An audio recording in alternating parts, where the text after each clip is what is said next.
के पीछे पूरा आरएसएस का एक सोचा समझा प्लान है। तुम्हारे धार्मिक ग्रंथों के अनुसार हिंदू राष्ट्र चलेगा, कोई नया फलसफा बनाया और हिंदुस्तान में पूरा की पूरा इस वक्त जो कंट्रोल है वो आरएसएस का है। हिंदुस्तान का जो सेकुलर हिंदू है आज भी अभी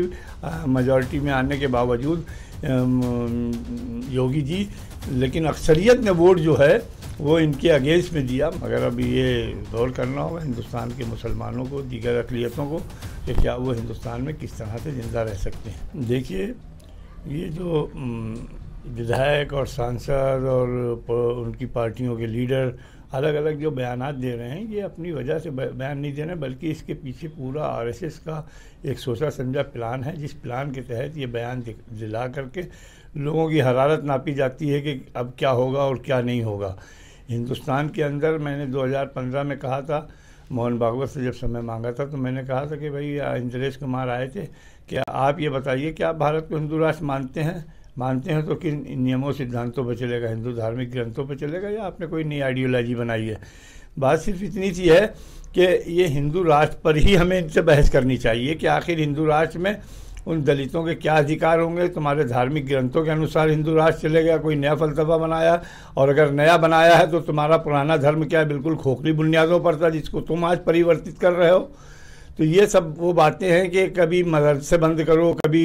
हिजाब ना पहनो, तो कभी आप ये ना खाओ, तो कभी वो ना खाओ। ये दुनिया भर का जो ड्रामा हो रहा है हिंदुस्तान में, ये एक सेकुलर हिंदुस्तान की छवि को पूरी दुनिया में बिगाड़ने वाले लोगों की साजिश है। और हिंदुस्तान में पूरा की पूरा इस वक्त जो कंट्रोल है वो आरएसएस का है, और आरएसएस के कंट्रोलर मोसाद और उनके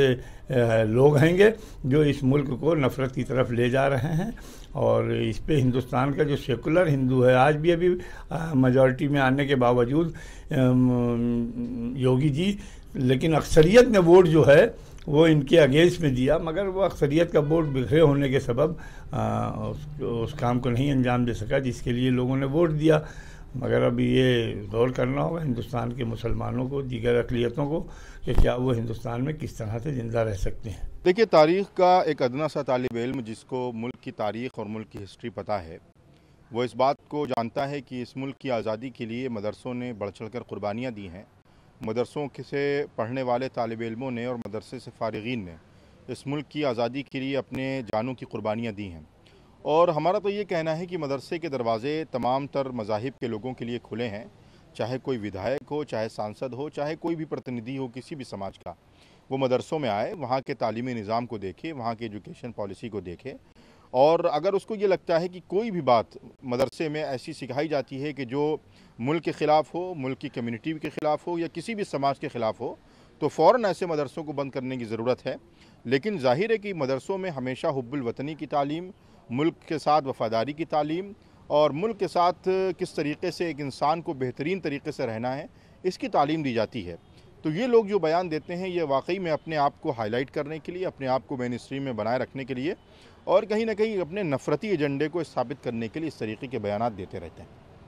नहीं, बिल्कुल ज़ाहिर है कि इन लोगों का जो अपना एजेंडा है कि मुल्क के अंदर मज़हब की बुनियाद पर तफरीक कर दी जाए, हिंदू और मुसलमानों को बांट दिया जाए और उनको मेन मुद्दों से उनके जहनों और दिमागों को डाइवर्ट कर दिया जाए, ताकि कोई रोज़गार पर सवाल ना कर सके, कोई विकास पर सवाल ना कर सके, कोई एजुकेशन पर और हेल्थ पर सवाल ना कर सके। इसलिए तमाम मुद्दों को बार बार बनाए रखने की कोशिश की जाती रही है। देखिए, उत्तर प्रदेश मदरसा बोर्ड ने जो ये बात कही है कि तमाम सूबे के मदरसों में सुबह प्रेयर के वक्त राष्ट्रगान अनिवार्य होगा, तो हमें इस पर कोई एतराज़ नहीं है। और 26 जनवरी और 15 अगस्त के मौके पर मदरसों के अंदर राष्ट्रगान पढ़ा भी जाता है और जो हमारे बुज़ुर्गों ने इस मुल्क की आज़ादी के लिए कुर्बानी दी हैं उनको याद भी किया जाता है। लेकिन सवाल इस बात का है कि सिर्फ मदरसों के लिए इस चीज़ को आयद करना इस बात को दर्शाता है कि कहीं ना कहीं आपके जहनों और दिमागों में एक ख़ास कम्युनिटी के लिए शक है और आप ये जानते और मानते हैं कि मदरसों के अंदर कहीं ना कहीं हुब्बुल वतनी की तालीम नहीं दी जाती है। इसलिए अगर ये तमाम एजुकेशन और तमाम